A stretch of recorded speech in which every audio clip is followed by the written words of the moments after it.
بسم اللہ الرحمن الرحیم۔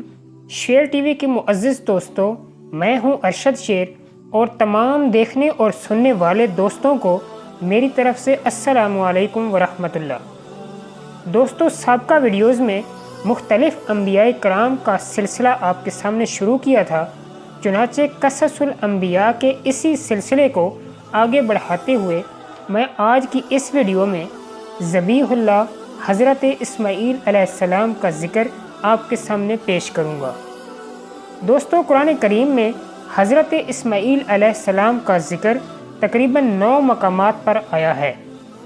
حضرت ابراہیم علیہ السلام نے اللہ تعالیٰ سے اپنی اولاد کے لیے دعا فرمائی تو پروردگار عالم نے ان کی دعا کو قبول فرمایا۔ آپ کی زوجہ محترمہ حضرت حاجرہ کے بطن اطہر میں حضرت اسماعیل علیہ السلام کو پروردگار عالم جل جلالہ نے ٹھہرایا۔ پھر ایک کنویں پر ایک فرشتے نے حضرت حاجرہ کو بشارت دی کہ تیرا فرزند پیدا ہوگا اور اس کا نام اسماعیل رکھنا، اور اس کی اولاد بہت پھیلے گی۔ جب بی بی حاجرہ علیہ السلام کا بیٹا پیدا ہوا تو فرشتے کی بشارت کے موافق ان کا نام اسماعیل رکھا گیا۔ یہ قدرت خداوندی کی نشانیوں میں سے ہے کہ حضرت ابراہیم علیہ السلام کو 86 برس کی عمر میں حضرت اسماعیل علیہ السلام اور 100 برس کی عمر میں حضرت اسحاق علیہ السلام عطا ہوئے۔ حضرت ابراہیم علیہ السلام کو حضرت اسماعیل علیہ السلام سے بے حد محبت تھی۔ اللہ تعالیٰ نے اپنے خلیل کو حکم دیا کہ بی بی حاجرہ کو اپنے پیارے بچے حضرت اسماعیل علیہ السلام کو ایک بیابان جنگل میں لے جا کر چھوڑ دیں۔ چنانچہ حضرت ابراہیم علیہ السلام ان کو لے کر مکہ مکرمہ کی جانب روانہ ہوئے۔ یہ اللہ تعالیٰ کی حکمت تھی کہ ان کے ذریعے خانہ کعبہ اور عرب کو ان کی اولاد سے آباد کرنا تھا۔ جب آپ اہل خانہ کے ساتھ آب زمزم کے مقام پر پہنچے تو وہاں ایک درخت تھا۔ اس کے سائے میں آپ نے اپنی بیوی اور بچے کو بٹھایا اور ابدیدہ ہو کر واپس روانہ ہوئے۔ حضرت حاجرہ نے فرمایا، ہمارے حال پر رحم کریں، ہمیں ایسے بیابان میں کس کے سپرد کر کے جا رہے ہیں؟ حضرت ابراہیم علیہ السلام نے فرمایا کہ تمہارا محافظ پروردگار عالم ہے۔ یہ سنتے ہی حضرت حاجرہ نے فرمایا کہ مجھے اللہ تعالیٰ کافی ہے اور میں نے اس کی ذات پر توکل کیا۔ جب حضرت ابراہیم علیہ السلام کی نظروں سے ان کی بیوی اور بچہ اوجھل ہو گیا تو آپ نے کعبہ کی طرف منہ کر کے بڑی عاجزی سے اللہ تعالیٰ سے دعا فرمائی کہ اے میرے رب، بے شک میں نے اپنی اولاد اس بے کھیتی کے جنگل میں تیری حرمت والے گھر کے پاس بسائی ہے۔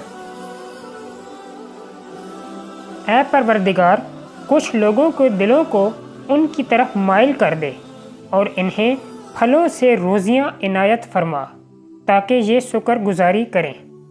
اس دعا کو پروردگار عالم نے ایسا قبول فرمایا کہ یہ بے بس عورت اور بچہ نہ صرف خود آباد ہوئے بلکہ ان کے طفیل ایک شہر آباد ہو گیا، اور ان کے طفیل آج اہل مکہ ہر طرح کی نعمتوں سے مالا مال ہیں۔ جب تک مشک میں پانی اور کھجوریں وغیرہ تھیں، وقت گزرتا رہا۔ جب پانی اور کھجوریں ختم ہو گئیں تو اسماعیل علیہ السلام پیاس کی شدت سے تڑپنے لگے۔ حضرت حاجرہ بے قرار ہو کر پانی کی تلاش میں صفا کی پہاڑی پر چڑھیں تاکہ پانی کا کوئی نشان دیکھ سکیں۔ جب پانی کا نشان معلوم نہ ہوا تو مایوس ہو کر برابر والی پہاڑی مروہ کی طرف متوجہ ہوئیں، لیکن پانی کا کوئی نام و نشان معلوم نہ ہوا۔ بہرحال 7 دفعہ اسی طرح چکر لگائے اور بے قراری سے ادھر ادھر دوڑتی رہیں۔ اللہ تعالیٰ کو آپ کی یہ ادا اتنی پسند آئی کہ حاجیوں کے لیے صفا مروہ کی سعی لازم کر دی گئی۔ 7ویں دفعہ حضرت حاجرہ کو مروہ پہاڑی پر خدا کی قدرت سے آواز آئی کہ غم نہ کیجیے۔ یہ آواز سن کر بچے کے پاس آئیں، دیکھا کہ ایک چشمہ جاری ہے، زمین سے پانی خود بخود نکل رہا ہے۔ آپ بہت خوش ہوئیں پانی کے ارد گرد مٹی اور پتھر رکھ کر حوض کی شکل بنا دی تاکہ پانی ختم نہ ہو جائے۔ دوستو، اتفاقاً جرہم قوم کا ایک قافلہ یمن کی طرف سے آ رہا تھا۔ انہوں نے دور سے دیکھا کہ ان کے اوپر پرندے اڑ رہے ہیں۔ وہ قافلے والے کہنے لگے، جہاں پرندے اڑ رہے ہیں وہاں ضرور پانی کا کوئی نام و نشان ہوگا۔ انہوں نے ایک آدمی کو پتہ لگانے کے لیے بھیجا۔ اس آدمی نے دیکھا کہ ایک عورت بمائے بچہ کے بیٹھی ہے اور پانی کا چشمہ ہے۔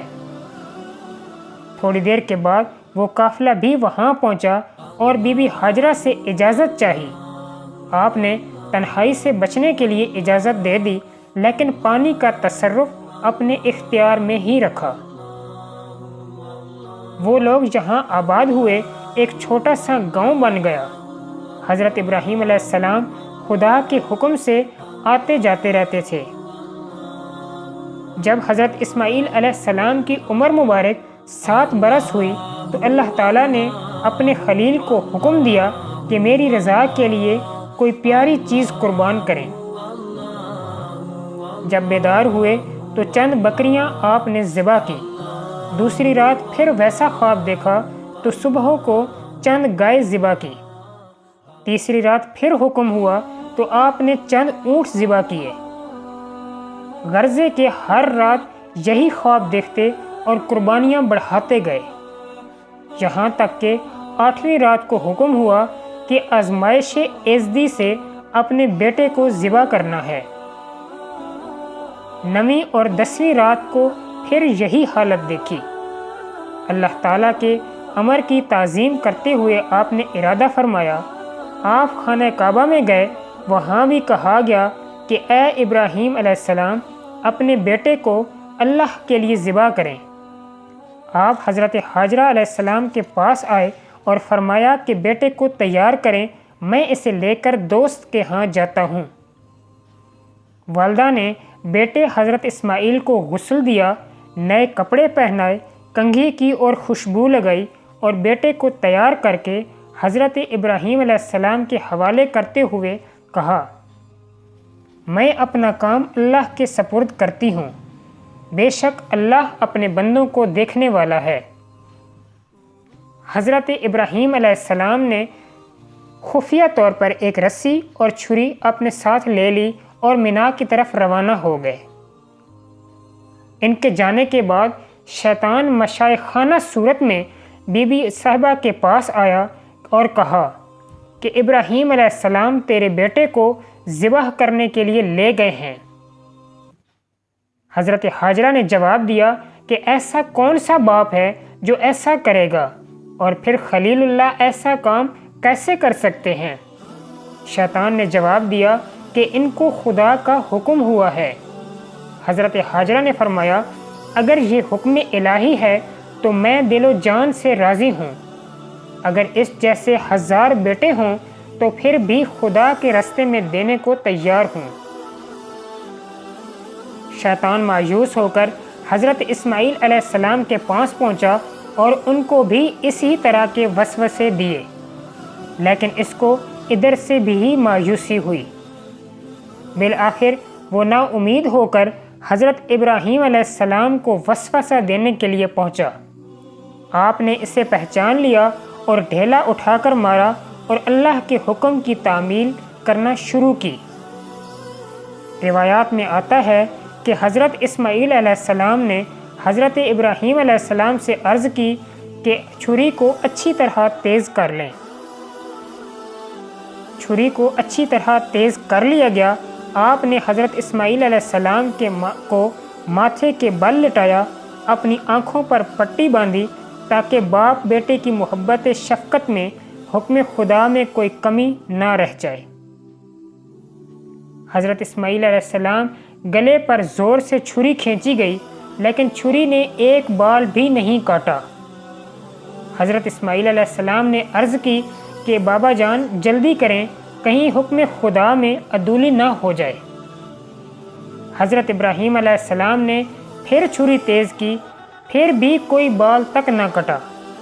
آپ نے چھری کو پتھر پر مارا۔ اللہ تعالیٰ نے چھری کو بولنے کی طاقت دی اور اس نے کہا کہ ابراہیم میں تیرا حکم مانوں یا تیرے رب کا؟ آپ کہتے ہیں کہ کاٹ اور رب کہتا ہے کہ نہ کاٹ۔ اتنے میں حضرت جبرائیل علیہ السلام جنت کا ایک دمبا لے کر حاضر ہوئے۔ پہاڑ سے اللہ اکبر کی آواز آئی۔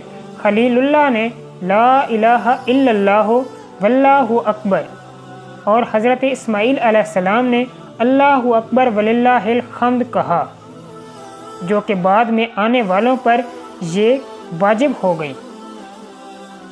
حضرت اسماعیل کی جگہ دمبا ذبح ہوا تو اللہ تعالیٰ نے قرآن پاک کی سورۃ الصافات میں فرمایا کہ جب دونوں خدا کے حکم کو تسلیم کر چکے، پھر ڈالا اسماعیل کو زمین پر ماتھے کے بل اور پکارا ہم نے کہ اے ابراہیم، تو نے اپنا خواب سچا کر دکھایا۔ اسی طرح ہم بدلہ دیتے ہیں نیکی کرنے والوں کو۔ بے شک یہ بہت بڑی آزمائش تھی، اور چھڑا لیا ہم نے اسماعیل کو بڑی قربانی کے بدلے۔ حضرت ابن عباس رضی اللہ تعالیٰ عنہ فرماتے ہیں کہ یہ دمبا 40 سال تک جنت میں چرتا رہا۔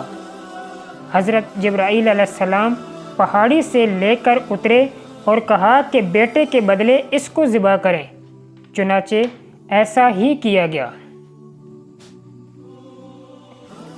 دوستوں، امید کرتا ہوں کہ آپ کو میری یہ ویڈیو بھی پسند آئی ہوگی۔ اسے لائک اور دوستوں سے شیئر کریں۔ انشاءاللہ ایک نئی ویڈیو کے ساتھ آپ کی خدمت میں حاضر ہوں گا۔ تب تک کے لیے اللہ حافظ۔